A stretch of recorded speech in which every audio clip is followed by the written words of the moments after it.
The Aliens universe can almost be likened to a sitcom at this point, not because it's particularly funny, but because nothing ever seems to advance significantly and characters seem to learn nothing. I mean, how many times has someone in this universe stuck their face in something clearly dangerous, or gone creeping around in the dark alone, expecting to not get the back of their skull ventilated by a lurking monstrosity?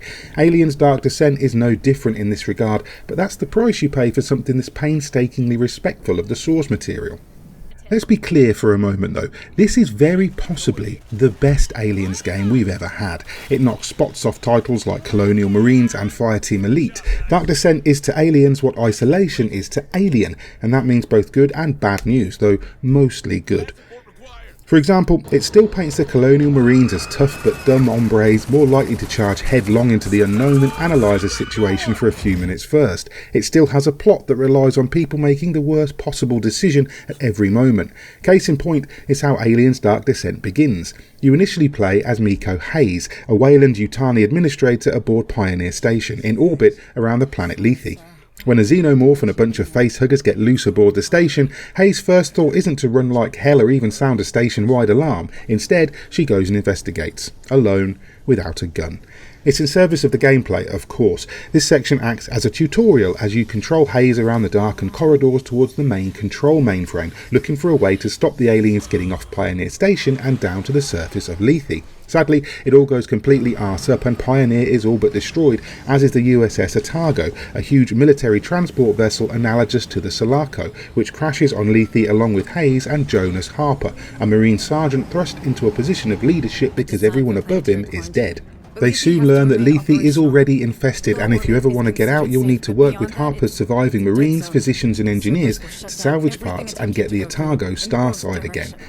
It's a classic Alien setup, and Lethe may as well be LV-426 based on the way it looks and feels, but this is deliberate, evoking the sense that all of Weyland-Yutani's facilities are churned out on a production line with little thought for the people who will live and work in them. What's crucial here though is atmosphere, and Dark Descent nails the ambience of James Cameron's 1986 masterpiece at every turn. Much of the game takes place in the corridors of various colony settlements, abandoned mines, refineries, science facilities, off-planet locations and even the windblown surface of Lethe itself. What makes Dark Descent feel so authentic though is the Marines themselves. Ostensibly you are Hayes, directing the squad from the Otago, while Harper provides support from the ARC. This allows him to move around the map at your command so you can ferry Marines to the objectives, pick up survivors and provide ground support with the ARC's huge pulse cannons. While the hub activity between missions feels very XCOM, the missions themselves actually remind me more of Red Solstice 2 Survivors, eschewing turn-based tactics for slow burn exploration and creeping terror interspersed with fast-paced, desperate firefights against the xenomorphs and other enemies. Having played pretty much every Aliens game back to the ZX Spectrum version, I wasn't prepared for Dark Descent to be quite as tense as it is. Usually these are games designed around shooting galleries, as aliens gallop at you in groups eager to choke down your hot lead. While they do their fair share of zerging here, most of the time you'll be dealing with single drones that can pop out of vents or appear on your motion tracker, hoping you don't make enough noise to attract more. When higher category xenomorphs enter the fray, you may well spend some time playing cat and mouse to avoid them altogether. The mission structure is interesting though. There are multiple objectives in each area and you're sometimes allowed to complete them in whichever order you choose. Because your Marines are only human, they will get tired, scared and stressed out. You have limited med kits containing bandages and mood stabilisers, but once your Marines are in a state of panic you need to get out as quickly as you can. At this point they become irrational, missing shots and fumbling reloads, and if they're tired and exhausted they can be dragged away by drones and never seen again. Worse, they'll develop traumas such as pyrophobia, paranoia and PTSD that you need to treat case by case. Of course, you have more than a few tricks up your sleeves too. You can deploy sentry guns, mines or pull out flamethrowers and handy shotguns for close encounters. As with XCOM, Marines who survive will earn XP, which means you can promote them and alter their class. Snipers, medics, techers, officers, smart gunners, all are available and critical on mission. Bear in mind though that death is permanent in Aliens Dark Descent. Lose a Marine and don't have a good autosave to reload, they're gone forever. You can't save scum as all saves are automatic, and it can get incredibly hectic when a horde attacks you. Sometimes you'll need to buy yourself some time by welding a door, which can also grant you a shelter to relieve stress and, with the right perks, heal or resupply your squad. What makes it tactical is that everything requires a currency, medkits to heal, tools to weld doors and hack terminals, command points to use shotguns, flamethrowers, mines, or to lay down suppressive fire, which is like a mobile version of the Overwatch mechanic. As you move around mission areas, a counter will tick away until the xenomorphs come for you en masse. When this happens, deploy whatever defences you have and dig in. You can either slow or pause time for breathing room, but every time this happens it feels desperate and terrifying. If you're unprepared or all in strung out shape, you're better off leaving and coming back later, so stay frosty. The story weaves in and out of your missions, and in the central hub you'll upgrade, train and customise your soldiers, develop new weapons, research the xenomorph threat and treat the wounded and traumatised in the medibay or therapy room. In order to make things happen you need to advance the day, and each day that passes sees the infestation escalate. This is your death clock, and when time is up, it's game over, man.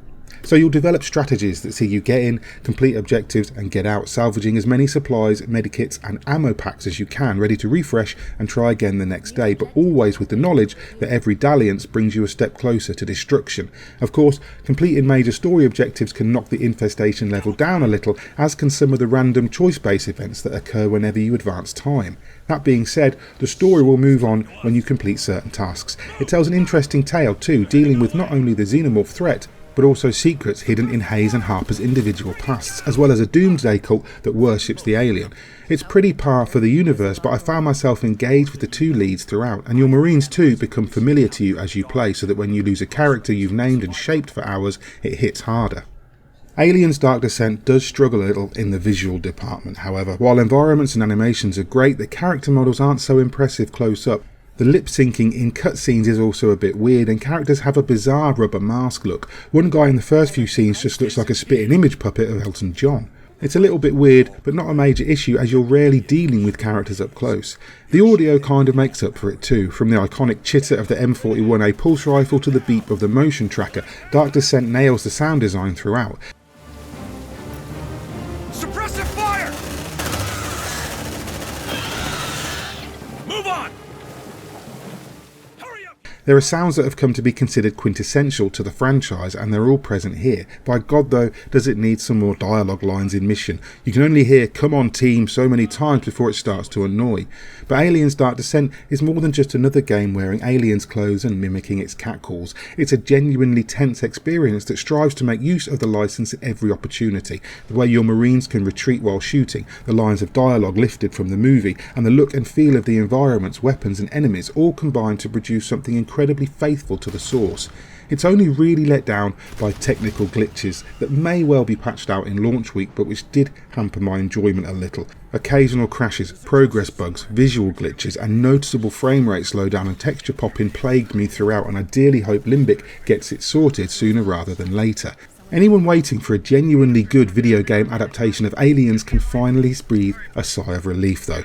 Far more than any FPS or squad-based shooter, Dark Descent feels like something worthy of the name. It's not perfect, of course. The technical issues require swift attention, and there are moments of frustration thanks to your squad's occasional clumsy pathfinding or sudden spikes in difficulty that you just can't see coming. But it's also one of the most immersive and exciting tactical shooters I've played, and a worthy successor and tribute to Cameron's sci-fi classic. And for that reason, I'm going to score Aliens Dark Descent a 9 out of 10. Thanks for the heads up. Marines, time to dig in and earn your pay. Hunslet, get ready to unleash hell when you see the flare. Roger that.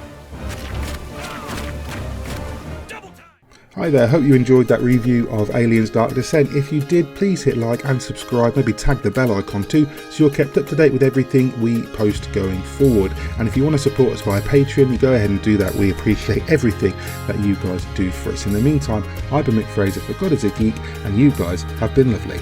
Stay frosty.